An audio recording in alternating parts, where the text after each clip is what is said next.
Good morning. This is the regularly scheduled meeting of the Transportation Public Works Committee this day, February 5th, 2019. I'm Councilmember Reich. I chair the committee and am joined by my colleagues, Councilmembers Johnson, Palmisano, Fletcher, and Gordon. We will proceed with today's agenda with a quorum. On the agenda, we have 20 consent items. I will go through every item and we can have further conversation if any committee member wishes. Item 1 is the 2019 Concrete Streets Rehabilitation Program. The Waite Park designation, cost estimate, and setting the public hearing, and that public hearing is set for April 9th, 2019. Item 2 is the contract with Specialized Environment Technologies for processing and disposal of yard waste organics, fall bunched and swept leaves, and standard sweepings. Item 3 is the contract amendment with Hennepin County Transit-Oriented Development Program for the 4th Street Southeast Street Reconstruction Project. Item 4 is the agreement with the MnDOT related to the 8th Street South Reconstruction Project. Item 5 is an agreement with the University of Minnesota for shared use access. Item 6 is the temporary easement agreement with the University of Minnesota for the 10th Avenue Southeast River Bridge Project. Item 7 is a lease agreement with Burlington Northern Santa Fe for the 10th Avenue South River Bridge Project.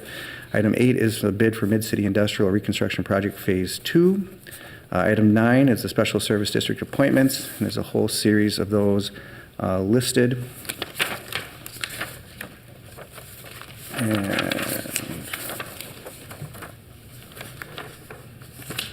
And that's it. So, as a matter of fact, I was wrong. There was actually a total of 9 items. So I will move all items, and there was some conversation from Councilmember Gordon. Yeah, I wanted to maybe ask a question or make a comment about 2 of the items, number 4 and number 8. You have the floor.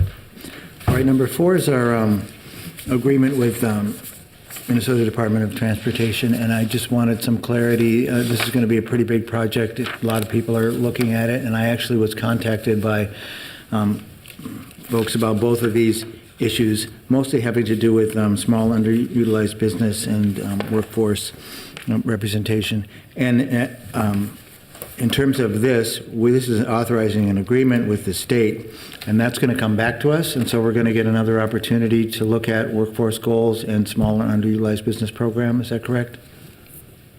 Good morning, Mr. Chair. Councilmember Gordon, that's correct. The item you have before you is not the bid. The bid is still coming. And when the bid comes, we are happy to provide additional information about the state set goals that we will manage and follow. Excellent. Well, I appreciate that. I do know that sometimes these downtown construction projects bring people to check and look and work, and I know we were discouraged in the past, whether it was Mark II or even on the Nicollet project. Sometimes people would come and they'd look and they'd wonder, why is it only white men doing this project? So I just appreciate that we have these goals and we're moving forward. Now, the other one, number 8, we actually did go out for a bid, and we now have a company that's come back. We're awarding the bid. I don't want to change that at all necessarily or anything. I was concerned to see that it was Vite, and I know that I'm sure Vite has done some good projects and they've accomplished some goals too, but they have a long history with the city, and I think they are the only company that I know of that we ever actually suspended from putting in bids for about a 6 months time. Maybe some of the older folks here might remember that along with me. And I'm just curious about, it looks like they were the low bid, but we did have 6 other bids. And so one of the things I always wonder about is, when are we going to get over only taking the low bid? I think there might be times when we could set some policy that say you can exceed that low bid by a certain percentage if we think we're really going to get some other benefits. I don't necessarily want to change this now. I guess my only question would be, what would the consequences be for the company if they didn't accomplish and achieve their goals? And I don't know if I do know, actually. I think somebody here is from Civil Rights could maybe just answer that question, if that's all right. Certainly. Director Hutchins? Yes, Mr. Chair, Councilmember Gordon, thank you very much for providing some of your questions and concerns to us beforehand. It gave us an opportunity to prepare for you. We've worked with Civil Rights to make sure that we have Sean here who can answer some of the more specific questions about non-compliance. I will add that before any bid comes to you at TPW, it is reviewed by Civil Rights for compliance, so you don't see any bids from us that haven't gone through that review process.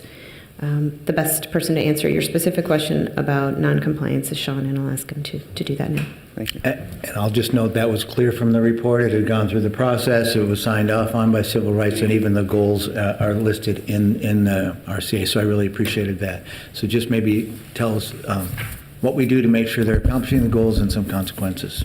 Good morning. Good morning, Mr. Chair, Councilmember Gordon. Thank you for the question. So to the concern, the question about VITE, I'm aware it was before my time that there were some concerns about some of their past practices. On this particular project, they provided, they committed to very strong utilization for both on the business side and on the workforce side. And as far as what would happen if they didn't meet the goal or demonstrate good faith efforts, they just wouldn't be awarded the contract. And so, as you mentioned, there were several bidders on this project, and if VITE did not commit to meeting the goal or showing good faith efforts, they would never have ultimately been before the council, because we would have denied them for the contract. They would have been found non-responsible. So that's the process that we follow before it ever gets in front of the council. We make sure that they've demonstrated that they've either met the goal or met the good faith effort requirement. But they haven't done the work yet, so we don't know if they're actually going to accomplish the goal. Is that correct? Mr. Chair, Councilmember Gordon, that is correct. I mean, part of the nature of awarding a contract, just how the contract gets done is it's prospective, right? So this is what they're committing to, and then that gets into a question of monitoring and what we're doing then. And we work with the project manager, so we'll work with the Department of Public Works to make sure that we are aware of what's going on. We state right in our clearance letter, approval letter to VITE, or any contractor for that matter, that whatever they commit to, they have to achieve. And if they don't, they can be subject to penalties up to, including monetary penalties, up to including suspension or debarment, which I think is probably what happened to them before. And that they need to keep us in the loop. So we do expect that they will meet their commitments. We do have real teeth to enforce if they don't. Okay, I appreciate that. Are there ever instances where we don't have to go with the low bid? Let's say you get a low bid and they make a commitment to our goals. Are we obligated then to take that bid? Councilmember, Chairman Wright, Councilmember Gordon, there are a variety of ways that we can award. I think that the standard is low bid for a variety of reasons. That's the sort of the default. We can award by best value. Either way, though, the requirements from the small business and the workforce standpoint are really very similar. I mean, they have to meet those goals or show good faith efforts. That's not something they can avoid under any scenario, and that's ultimately the question. If they didn't meet a good faith effort, if they didn't make a good faith effort or meet the goals, then we will go to the next bidder, and that's really probably the scenario where we would do that. If they had been in a project when they were suspended, I suppose that's another situation where we could do that as well, because they'd be ineligible to be awarded the bid in the first place. But those are probably the scenarios, really. All right, well, thank you very much, and I really appreciate answers to my questions and the indulgence of the committee to let me distract us for a little bit in this. Thank you. Thank you. Any other questions, clarifications needed?